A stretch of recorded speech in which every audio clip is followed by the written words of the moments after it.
नमस्कार. माधव मंथन मध्ये आपलं स्वागत आहे. मी माधव घांगुर्डे. संभाजी नगरची जॉईन RSSच्या अभियानासंबंधी घटना, त्यानंतर वंचित बहुजन आघाडीचे निदर्शन मोर्चा, या सगळ्याला धरून संघ विरोधी पुष्कळ गोष्टी समाज माध्यमांवर येत आहेत. त्यातल्या काही गोष्टींचं स्पष्टीकरण मी माझ्या मागच्या व्हिडिओमध्ये केलंच आहे. या सगळ्या संघ विरोधी अपप्रचाराच्या अभियानामध्ये एक जुनं पत्र हे देखील समाज माध्यमांवर फिरायला लागलेलं आहे.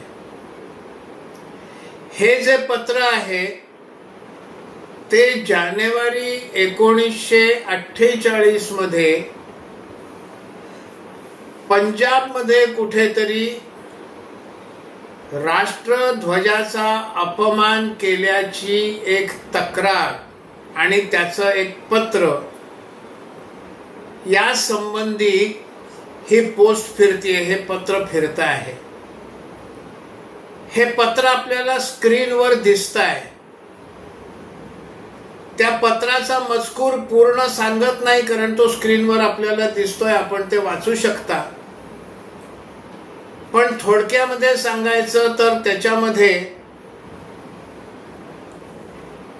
पंजाबचे एक नागरिक नागरमल गोरीवाला, जे अमृतसरचे आहेत, त्यांनी केंद्रीय गृह मंत्रालयाला एक पत्र पाठवून तक्रार केली की राष्ट्रीय स्वयंसेवक संघाच्या लोकांनी तिरंग्याचा अपमान केलाय. आणि मग त्या पत्राच्या आधारे केंद्रीय गृह मंत्रालयानं ईस्ट पंजाब प्रांत, ईस्ट पंजाब प्रॉविन्स, तेव्हा प्रांतवार भाषावार प्रांतरचना झाली नव्हती, त्या ईस्ट पंजाब प्रांत जे आहे त्याच्यामध्ये आत्ताचं पंजाब, हरियाणा आणि हिमाचल प्रदेश एवढा प्रदेश त्याच्यामध्ये होता. तर हे जे ईस्ट पंजाबचं राज्य आहे त्याचे जे मुख्य सचिव, chief secretary to the government of East Punjab province, असं ते पत्र आहे. आणि त्या पत्रामध्ये हा सगळा उल्लेख आहे. आता हे सगळं पत्र बघितल्यानंतर माझ्यातला थोडा शंकेखोरपणा जागा झाला की नेमकं काय आहे. कारण सध्या संघ विरोधी प्रचाराची राळ ही समाज माध्यमांवर उडवली जाते.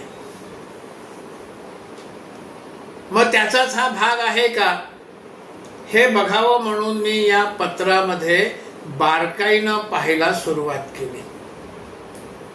सगळ्यात पहिलं मला आढळलं ते त्या पत्राची तारीख. त्या पत्राची तारीख ही 24 फेब्रुवारी 1948 अशी आहे. 24 फेब्रुवारी 1948 ला हे पत्र लिहिलंय. त्या पत्रामध्ये डाव्या हाताला वरती 24 फेब्रुवारी 1948 लाच ते पत्र तिकडनं रवाना केलं, डिस्पॅच केलं अशी नोंद आहे. त्याच्याच थोडं खालती आणखीन एक स्टॅम्प आहे, तो रिसीव्ह केल्याचा स्टॅम्प आहे, पत्र प्राप्त झाल्याचा. ती तारीख आहे 23 फेब्रुवारी 1948. म्हणजे ते पत्र लिहिलं 24 फेब्रुवारीला, ते डिस्पॅच केलं ते 24 फेब्रुवारीला आणि ते मिळालं 23 फेब्रुवारीला, असं त्या पत्रावरून दिसतं. आता लहानपणी शाळेमध्ये भूगोलात एक गोष्ट शिकवली, त्याची आठवण झाली. आपल्या पृथ्वीचा पूर्व गोलार्ध आणि पश्चिम गोलार्ध असतो. मग जेव्हा पूर्व गोलार्धात 24 तारीख सुरू झालेली असते तेव्हा पश्चिम गोलार्धात 23 तारीखच असते. ती नंतर पश्चिम गोलार्धात जेव्हा सूर्योदय होतो तेव्हा ती 24 तारीख होते. म्हणजे पश्चिम गोलार्धात जर 23 फेब्रुवारी असेल तर पूर्व गोलार्धात 24 फेब्रुवारी असेल.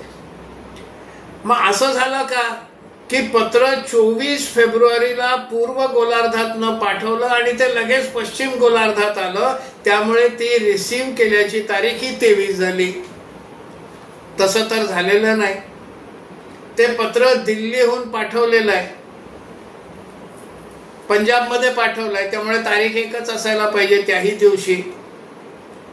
पण हे काय माझ्या आकलन शक्तीच्या बाहेर आहे की 24 ला पाठवलेलं पत्र 23 तारखेला कसं मिळालं. मग ते टाइम मशीनचा वापर केला की ते 24 ला पत्र दिलं आणि आता आम्हाला 23 तारखेला घेऊन जा, असं त्या टाइम मशीनचा एक काल्पनिक उपयोग केला का, अशी शंका माझ्या मनात आली. पर पत्र जे chief secretary to the government of East Punjab Jalandhar असं लिहिलंय. त्यावेळेला जालंधर हे डिव्हिजनल हेडक्वार्टर्स होतं. एखाद्या राज्याचे मुख्य सचिव चीफ सेक्रेटरी हे त्या राज्याच्या राजधानीत त्यांचं ऑफिस असतं. आणि त्यावेळेला राज्याची राजधानी 1953 पर्यंत 1947 ते 1953 सिमल्यामध्ये होती, कारण चंदीगड या राजधानीच्या शहराची उभारणी सुरू होती. ते 1953 साली राजधानी चंदीगडला आली. त्यानंतर ती चंदीगडलाच आहे. मग ज्या वेळेला पत्र पाठवलं आणि पत्र मिळालं तेव्हा राजधानी सिमल्यात होती. नंतर ती राजधानी चंदीगडला आली.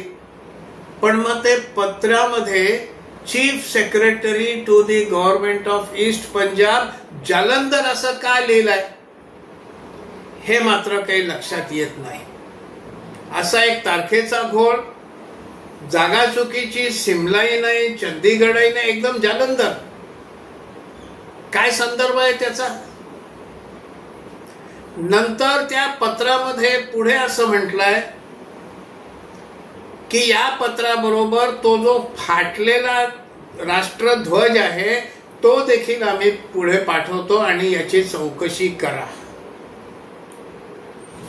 आता काही गोष्टी आणखीन माझ्या मनात शंकेखोरपणा जागे झाल्यामुळे आल्या की हे जे नागरमल घोरीवाला होते यांना एवढं समजत नव्हतं का की हे एक राष्ट्रध्वजाच्या अपमानाचा गुन्हा आहे, फौजदारी गुन्हा आहे. मग फौजदारी गुन्ह्याची एक प्रक्रिया असते इंडियन पिनल कोड प्रमाणे. मग गुन्ह्याचे जे पुरावे आहेत ते पुरावे गोळा करावे लागतात. आणि हा फाटलेला राष्ट्रध्वज हाच तर सगळ्यात मोठा पुरावा आहे. हे पुरावे ज्या ठिकाणी सापडतात त्या ठिकाणी एका मॅजिस्ट्रेटच्या उपस्थितीत त्या मॅजिस्ट्रेटच्या साक्षीनं त्याचा पंचनामा करून मॅजिस्ट्रेटच्या साक्षीनं ते सील केला जातो तो पुरावा. कोर्टाच्या भाषेत म्हणायचं तर त्याला एक्झिबिट असा शब्द आहे. मग गुन्ह्यामध्ये सापडलेली हत्यारं असतील, आणखीन काही शस्त्रास्त्र असतील, त्याला एक्झिबिट्स म्हणतात. आणि exhibit number 1, exhibit number 2, exhibit number 3 असं कोर्टामध्ये सील केलेल्या अवस्थेत सादर केलं जातं. तिथे कोर्ट त्याची तपासणी करतं. त्याच्यावर मग आर्ग्युमेंट होतात, उलट तपासणी होते. मग हा जेव्हा ध्वज सापडला, हा कुठे सापडला हे त्या पत्रात कुठेही उल्लेख नाही. मग जिथे सापडला तिथे तो मॅजिस्ट्रेटच्या उपस्थितीत त्याचा पंचनामा करून तो सील केला का, त्याचा पत्रामध्ये काहीही उल्लेख नाही. बरं, तो हे नागरमल महाशय जे आहेत त्यांनी जिथे त्यांना तो सापडला तिकडच्या स्थानिक पोलीस ठाण्याच्या ताब्यात का नाही दिला? एकदम केंद्रीय गृहमंत्रालयातच पाठवून दिला. असं होतं का कधी? बरं, तो मगाशी म्हटलं तसं पंचनामा झाला का? सील केला का? काहीच उल्लेख नाही. बरं, पुढे त्याची चौकशी एकूण त्या गुन्ह्याची काय झाली त्याचीही कुठेही काहीही माहिती सापडत नाही. कोणाला सापडली तर नक्की द्या, मला आवडेल पाहायला. मग त्या चौकशीमध्ये हे नागरमल घोरीवाला जे होते त्यांची काय भूमिका होती त्या चौकशीत? त्यांची चौकशी केली गेली का? त्यांचा जबाब घेतला गेला का? तो नोंदवला गेला का? गुन्हेगारांची नावं समोर आली का? त्यांना अटक झाली का? त्यांच्या विरुद्ध न्यायालयात खटला चालवला गेला का? न्यायालयानं सगळं खटल्याचं कामकाजाच्या शेवटी शिक्षा सुनावली का? शिक्षा झाली का? ह्याचा कुठलाही काहीही उल्लेख कुठेही सापडत नाही. कोणाला सापडला तर नक्की द्या, म्हणजे खरं काय ते बाहेर येईल. पण हे 24 तारखेला पाठवलेलं आणि 23 तारखेला मिळालेलं पत्र, आदल्या दिवशी नंतरच्या दिवशी पाठवलं आणि ते आदल्या दिवशी मिळालं. ह्या पत्राच्या व्यतिरिक्त काहीही आलेलं नाही आणि ते समाज माध्यमांवर आत्ताच फिरायला लागलं. का? तर संघाने राष्ट्रध्वजाचा अपमान केला, संघ संविधान मानत नाही, अशा सगळ्या प्रकारचे संघ बेकायदेशीर आरोप करण्याचं सत्र. कारण संघ 100 वर्षाचा झाला, कुठेही संघात फूट पडली नाही. जे आरोप करणारे लोक आहेत त्यांच्या चळवळींची किती शकलं उडाली त्यांना सुद्धा माहिती आहे की नाही देव जाणे. पण अशी ही अवस्था आहे. संघात गेल्या 100 वर्षात फूट पडली नाही. सगळ्या प्रकारच्या विरोधाला सामोरं जात संघ वाढत गेला. जगभर अनेक देशांमध्ये संघाचं काम सुरू आहे. त्यामुळे अनेकांचा जळफळाट होतोय. संघाच्या या वाढीला आवर कसा घालायचा हे त्यांच्या लक्षात येत नाही. म्हणून संघाविरुद्ध अनेक खोटे नाटे आरोप करण्याचं सत्र सुरू आहे आणि हे पत्र हे त्यातलाच भाग आहे की काय अशी शंका मनामध्ये येते. म्हणून हा व्हिडिओ आपल्या समोर सादर करतो आहे. सरकारी पत्रव्यवहार जेव्हा होतो तेव्हा पत्राच्या शेवटी जो पत्र लिहिणारा, पत्र पाठवणारा अधिकारी असतो त्याची सही असते. इथे सही सदृश काहीतरी त्या पत्रामध्ये खाली दिसत आहे. पण मग त्या सहीच्या खाली सही करणाऱ्या अधिकाऱ्याचं नाव आणि त्याचा हुद्दा हे टाकलं जातं, टाकावं लागतं. इथे त्यांच्या सहीच्या खाली फक्त AB इंटू ब्रॅकेट PB एवढंच लिहिलेलं आहे. त्या AB चा अर्थ काय आणि PB चा अर्थ काय, काय समजायचं? मग ते पत्र लिहिणाऱ्या, पत्र पाठवणाऱ्या, त्याच्या खाली आपली सही करणाऱ्या सरकारी अधिकाऱ्यांना आपलं नाव का नाही लिहिलं? आपला हुद्दा का नाही लिहिला? आणि मग त्या हुद्द्या संबंधीचा शिक्का, स्टॅम्प हा तिथे मारावा लागतो. तसा स्टॅम्पही दिसत नाही.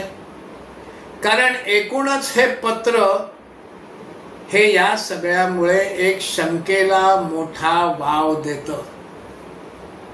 हे काय नेमकं पत्र आहे याची पूर्ण माहिती आणि नंतर काय कार्यवाही झाली त्याचीही माहिती कुठेही सापडत नाही. आणि त्यामुळे मनामध्ये हे जे विचार आले ते आपल्या सगळ्यांच्या अवलोकनार्थ या व्हिडिओच्या माध्यमातून व्यक्त केलेले आहेत. आपल्याला जर हे पटलं असेल तर लाईक करा. हे विचार अधिक लोकांपर्यंत पोहोचावेत असं जर आपल्याला वाटत असेल तर शेअर करा. या एकूण विषयाविषयी आपलं जर का काही मत असेल, आपला काही अभिप्राय असेल तर तो या व्हिडिओच्या कमेंट बॉक्समध्ये नोंदवा अभिप्राय. आणि अशा प्रकारचे व्हिडिओ ऐकायला मिळावेत असं जर वाटत असेल तर चॅनल सबस्क्राईब करा, ही मनपूर्वक विनंती. खूप खूप धन्यवाद.